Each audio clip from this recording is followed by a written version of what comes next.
Determinism. Determinism postulates that the universe is acausal.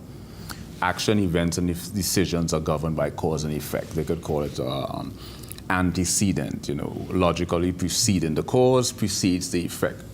But indeterminism now is a philosophical ideology that contrasts this. It posits that, not all action in the universe is acausal, right? Acausal basically means that you can't find a correlation between cause and effect, right? There's this perfect synchronistic alignment, but you can't find the connection. Right. Indeterminism postulates that not all action, events, and decisions are governed by cause and effect. Some are governed by happenstance. We could call it coincidence or synchronicity.